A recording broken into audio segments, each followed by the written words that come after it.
So we'll go ahead and call to order. I have 4:34. Can we do a roll call? Sure. Linda Bushbaum. Right here. Sheila Conroy. Yeah. Callie Cordova. Here. Catherine Cox. Here. Michael Gallifrey. Here. Catlin Keenan. Here. Tom Kurtz. Here. And Bob Lee. Here. Okay. Perfect. Do we have any public to be heard? No. Do we all have a chance to look at the minutes from November 19th? Ones that we're reviewing. I read it online. Any corrections? Okay. Do we have a motion to accept them? Here. Second? I'll second. All in favor? Okay, unanimous. And then accessions.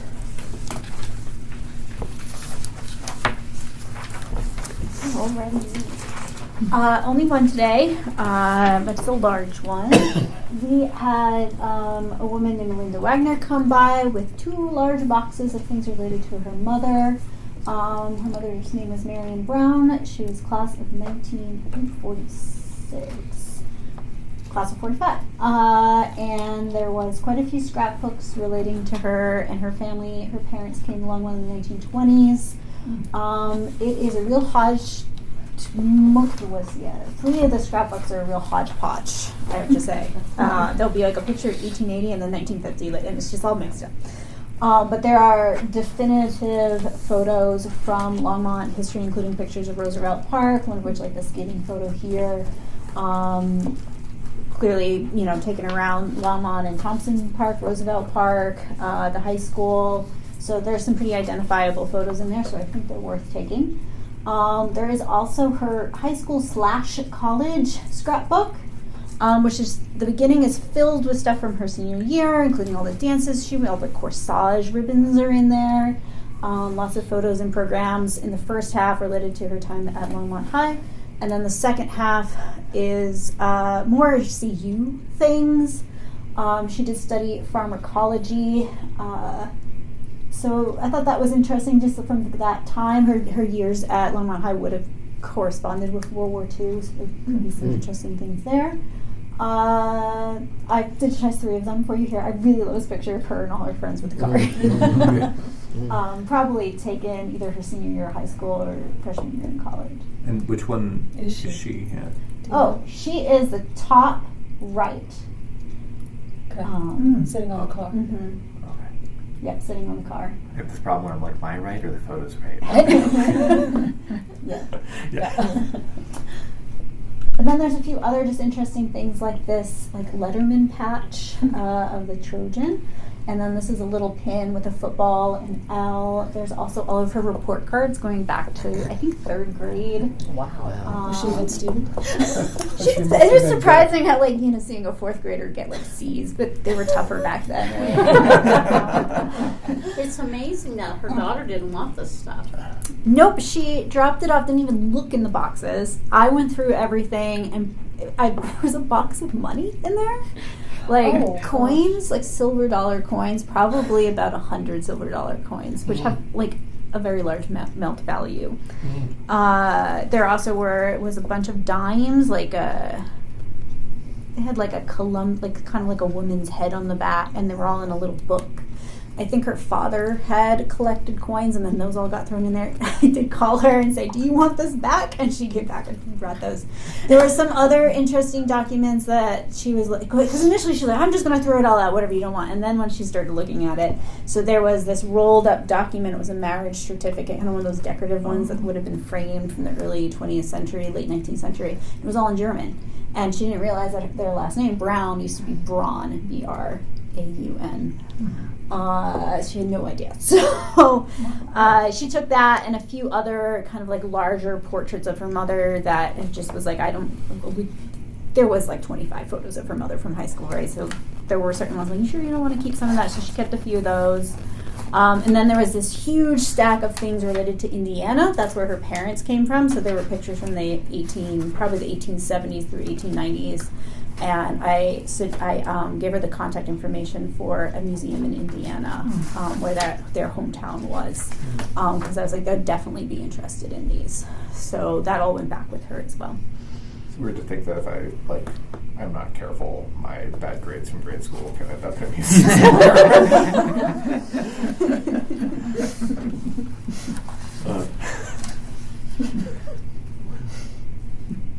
Any other questions for Elizabeth?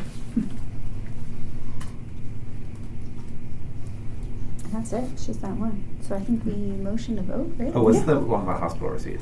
It is, I forget exactly what it was for, but it was like $100 and something. It's got the header for the Longmont Hospital and a little like lithograph of the building, which is no longer there at 4th and Kaufman. And I think it was her dad had gone in the hospital for like an appendicitis or something like that. And this was the receipt and how much, and was signed by the doctor. It just kind of seemed like an interesting piece of ephemera. Like how many digits the cost to remove an appendix in? It was like $130, but it was old. I think it was from maybe the 30s, 20s or 30s. Cool. Or did I put it on there? So still expensive. There you go.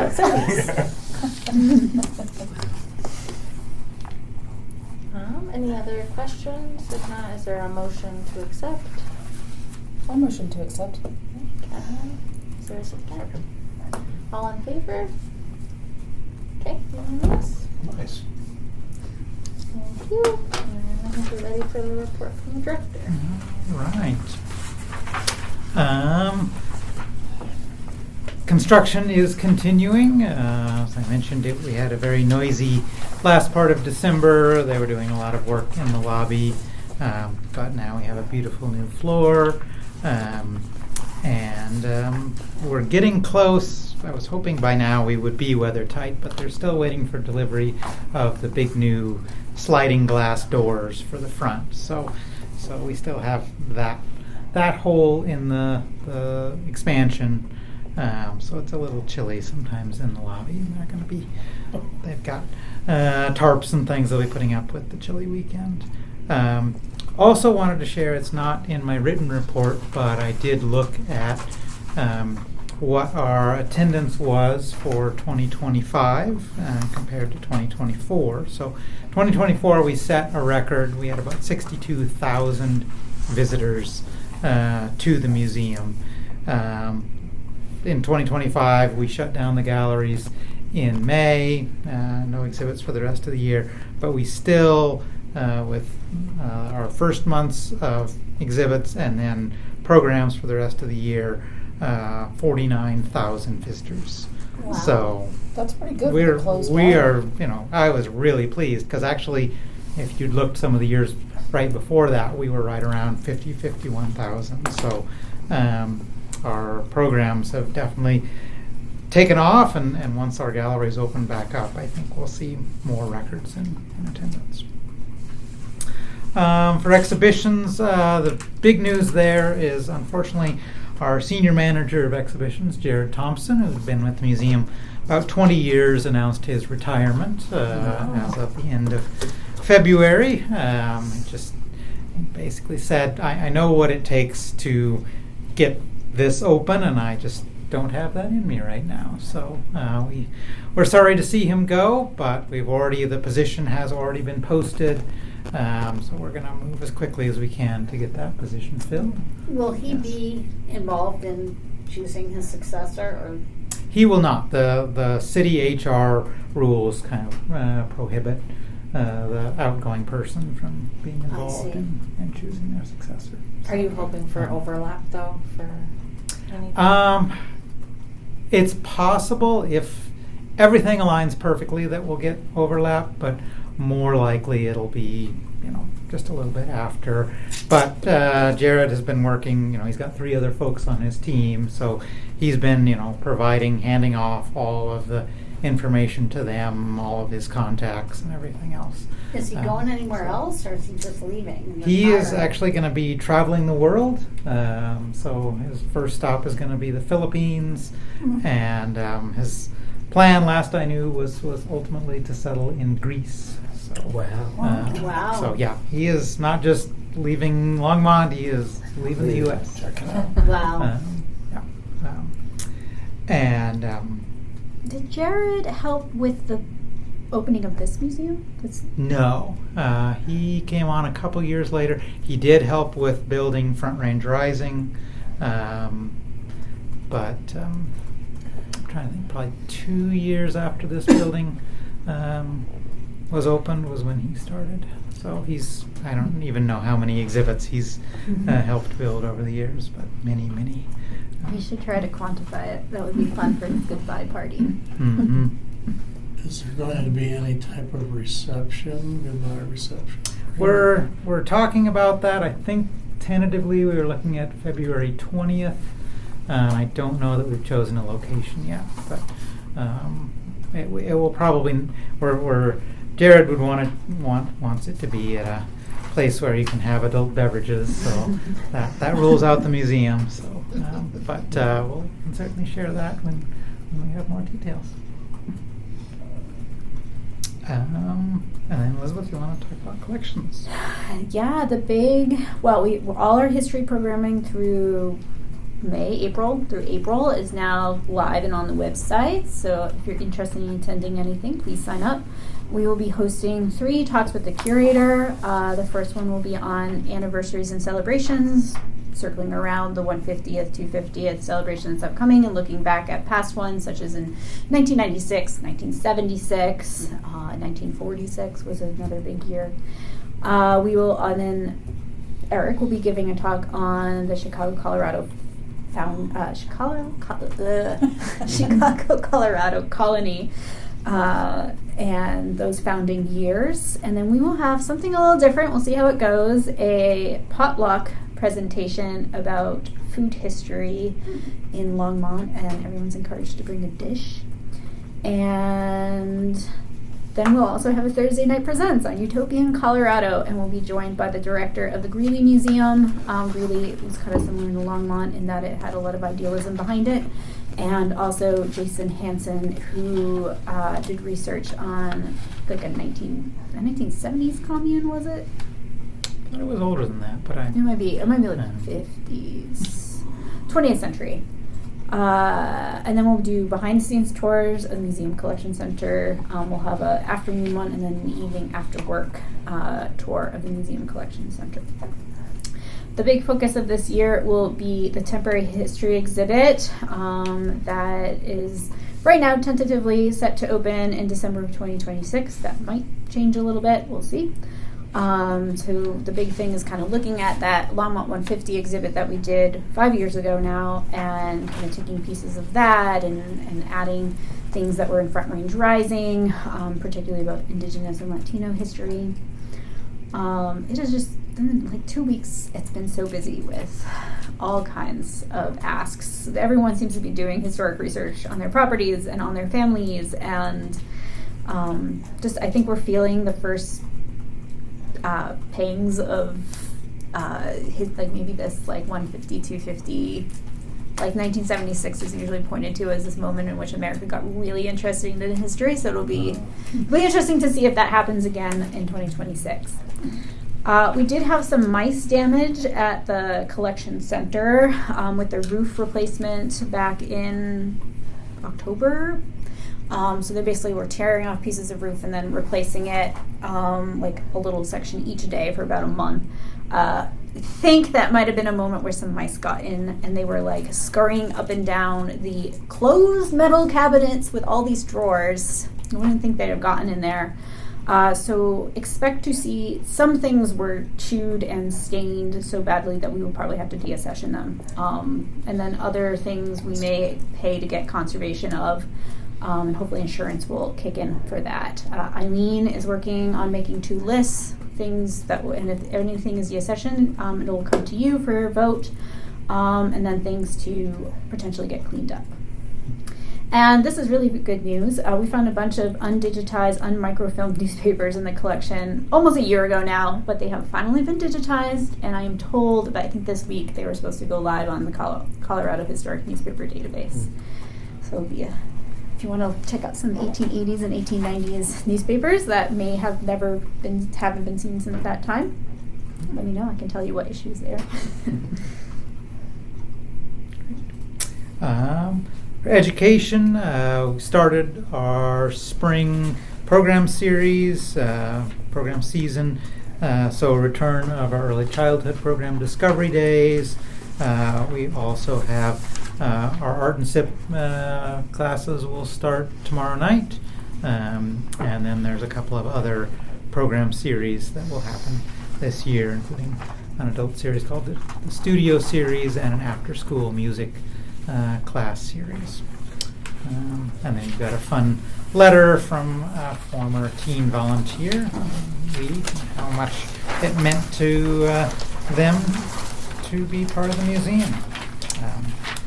Art in public places, there will be a cool new artwork basically about 3rd and Martin Street that will double as a bus shelter. So it will be a very interesting piece to see going up in the coming months.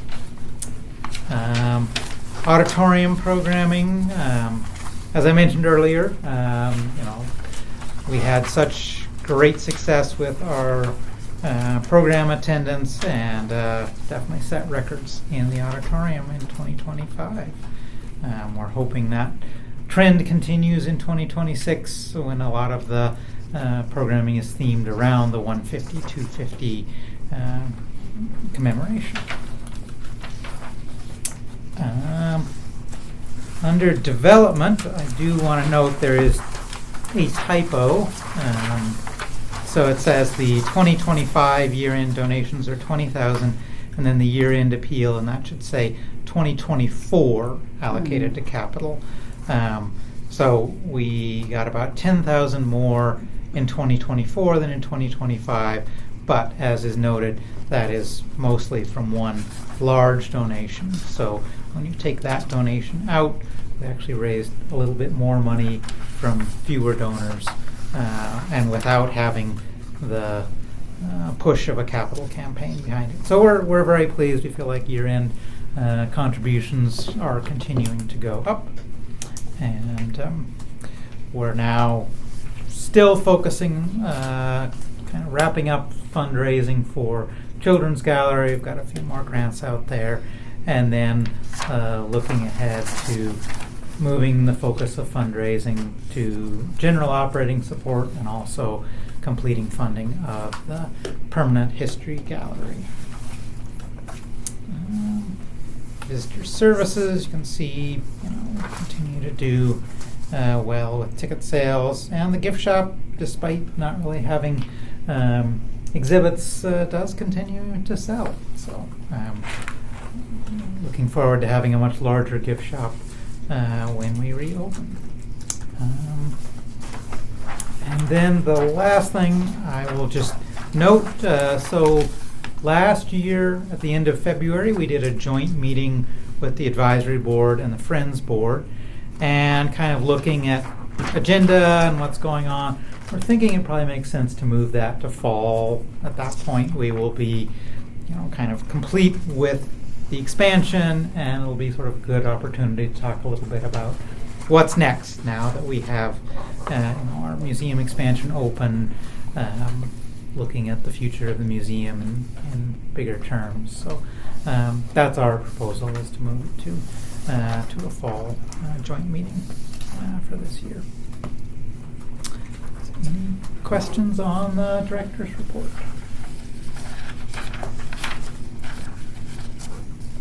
It says that you guys are finalizing the summer camp programming.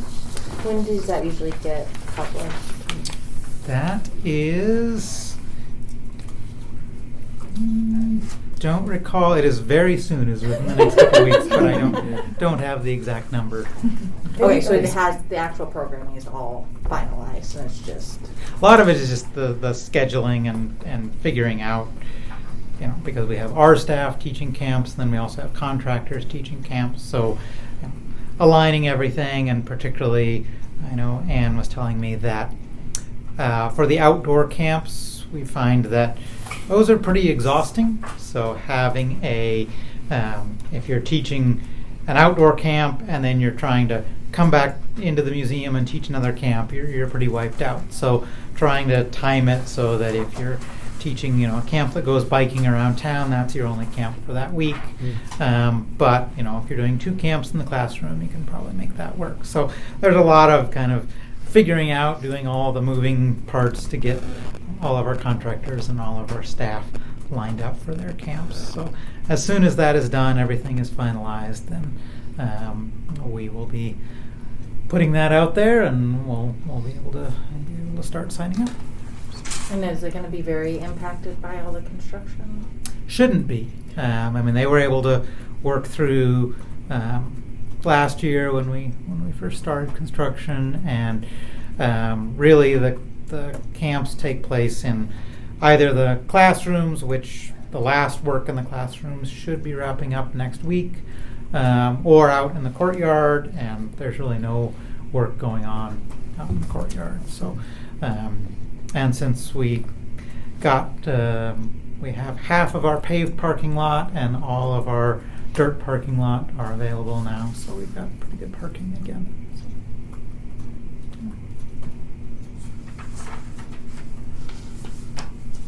Any other questions?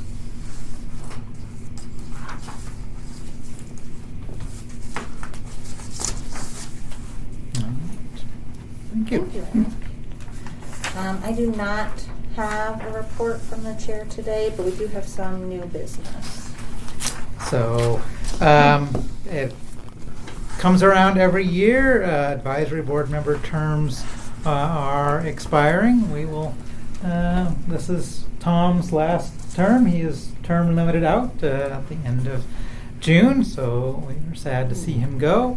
And then Callie, your term is also up. This is your first term, so you would be eligible to re-up if you wished. And then we have one vacant term, Bruce Montgomery. The remainder of his term, we elected not to fill because it would be just a few months, and then the person would have to go through the process again. So we'll be recruiting for at least two new board members. So if you have any thoughts of folks that you think would be good on the advisory board, feel free to pass the word. It's a little while before it'll open up, but I believe it's in March. I don't know, Joanne, you sent that to me and I did not print it out. But Yeah. Would you like me to rattle this off? sure. So these are all tentative, depending on council's discussions. Council is discussing maybe how interviews take place and who will do the interviews and things like that. But so yeah, recruitment's roughly March 9th through April 20th. That's about 6 weeks. They'll accept applications. Interviews will be done from April 27th to May 22nd. Council will interview candidates around June 6th and then do their appointments on June 9th. So then the first meeting of the new appointments, ours, would be July 15th.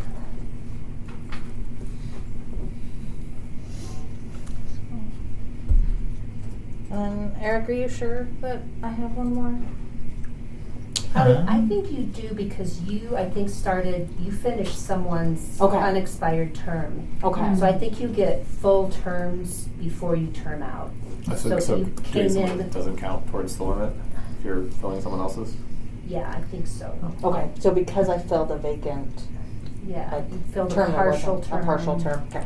I think you're still in for 2 full. I think Tom started on a full term, Mhm. and that's why he is off in 6 years. So, yeah, you get 2 terms for a total of 6 years.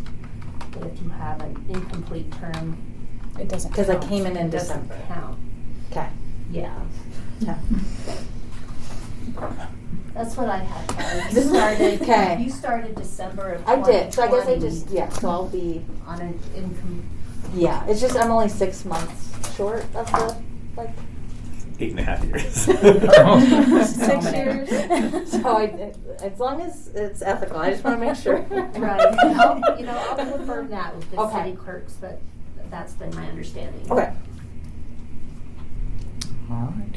And then the other thing which impacts the March meeting is we found out a couple of weeks ago that they will need to shut down power to the museum for a full week Basically, they're going to have to essentially unplug all of the wiring that currently is connected into the main power junction box, put in a new power junction box for everything in the museum, and then plug it all back in, which is quite a process, apparently. So they are saying anticipate a full week power shutdown. And we spent a lot of time trying to find a time that impacted the least number of things in the museum. And that was quite a challenge. And finally we realized that spring break we don't actually do a lot of programming. So we set it for SVVSD's spring break. But that happens to be, unfortunately, the week that advisory board is meeting. So our proposal would be probably just to cancel that meeting at this point, and we'll meet in February and then again in April. But that up to you all. If you would rather meet, certainly your prerogative to do that. We just have to find a different location, or all wear headlamps. There's nothing pressing Yeah. Yeah, I don't that think we so. would need to. Yeah, it makes the most sense to. That we know of. Very optional, but I know last time we skipped a meeting in December, we did do a tour. I believe there had been a progress there, and that we could maybe sometime in the month of March do another hard hat tour. Oh, that's Yeah. a great idea. Go to the Once the Yeah. power's back on. Yeah. Yes, yeah. So we will have a week of power out, and then a week where they'll be polishing the floor. It'll be very noisy. Not that week either. So we might either do early March or early April. We could do the MCC. Yeah. So yep, we could also meet out there. It's a little. March is always a little dicey with snow and. I know darkness. it's not this, but I'm now imagining it's just full of mice. I know. I want to see it, but now I'm Do afraid. you know how many mice our traps have caught? Oh. Oh God. Oh. But I think it stopped since the roof stopped, and then we've got new door. There's like things that swing at the bottom of the doors. We haven't seen any mice. They put out. We haven't seen additional activity. Yeah, but where'd they go? I know. You're doing traps, not the poison. Or, The ones on the outside of the building are poisonous, but not inside the building. And the traps on the inside are the ones that we check every single month, and we haven't caught anything. because the poison, it makes them leave and go find water, because it's actually, there's too much information, but it's a blood thinner. So they start internally bleeding and get thirsty, and then leave your home to go find water outside, so they don't die in your house. Maybe. But so maybe they're eating the poison outside and then going away to, yeah. So, but sorry, that's sad. But, we had a mouse problem. Sorry, too much I'm about just this. waiting for the day I pull a drawer out and there's a dead mouse next to some historic Dead thing. bloody mouse. In the drawers, Up and down, like inside the up cabinets. almost to like 6 feet up. How do they even climb on metal? The mouse guy or the pest guy said, "Oh yeah, that's easy." I just use it like a little ladder. I'm like, okay. Because I thought it was just going to be the bottom. Yeah. The bottom. No, it's all the way, like at least to my eye level. You know about hantavirus, right? We're wearing Good. Okay. masks Yeah. and Yeah, don't gloves vacuum it. and yeah. 'Cause, yeah.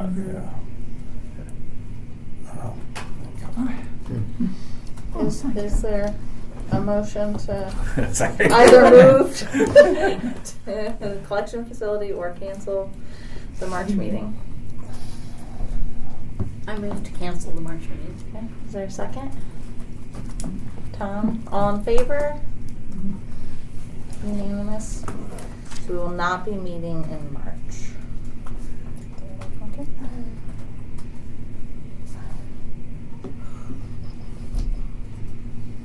I think that's all the business that I have. Yeah. I don't know if there's any other comments. I just have a question for Okay.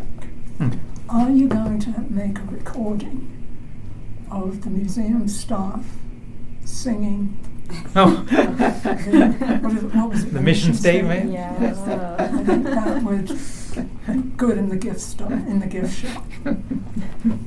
So for those of you that don't know, some years ago, we had a outside evaluator come in to look at the museum, and he was from another museum, and one of the things that he asked staff is, well, what's your mission statement? And everyone was, well, it's the culture, Longmont, art, history, and he was like, you should know your mission statement. And one of our staff said, well, if it was like a song, we could just rattle it off. And we had a staff member at that time who was a musician. He's like, I could set it to music.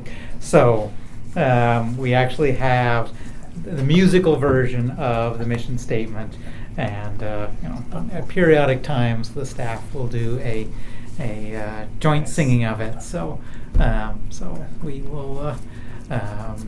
We did it last, I think, for the assistant city manager not long ago, and it's just a fun thing. There's hand clapping and other things in it. So That should definitely be recorded for posterity. I hesitate to suggest this, but I feel like we're supposed to know the mission statement too, aren't we? I mean, it's right there. Maybe we need to learn the song. Yeah, I know yeah. there's a session where you teach us the song. All right, Yeah. all right. We'll, Anna's the best singer of yeah, it. we'll have to bring in a few other staff to give you the full effect. But I know the preamble to the Constitution because the Schoolhouse Rock song set to music. no, yeah, exactly. Yeah. Yeah. I will say, if we ever rewrite it, I would definitely think about Like making whatever. it more, because it took some, there's a few spots that are a little, awkward. yeah.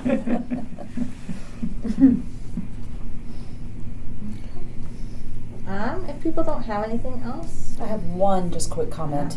Front Range Community College, our professional learning program, development program, Roadmap to Achievement, was here at the museum sometime recently. It was. Yes. Yeah, they had a big full day thing, right? Yes, on a Friday at the beginning of January, I believe. They were very complimentary. Good. I just thought I'd pass that All along. right, I will pass that along. And I saw a Facebook post. I'm sorry, I was looking at Facebook. It's about the museum and its expansion and so on. And of course, one of the comments was, city council spending our money like it's going out of style. We don't need extra. I've been here for 17 years and I've never been in the museum, and I don't know anybody else who has. Well, they're wasting their money then, I guess, on their taxes. Well, and I like how they out. say, well, you shouldn't be spending the money. I, of course, have never been. Yeah. Also, it's all funded by donations. Right. It Right. is, yeah. Yeah. There's like so many. There's so much wrong with that. And- She didn't get much truth from the comments after that. You always have that person, at least one of them. Yeah.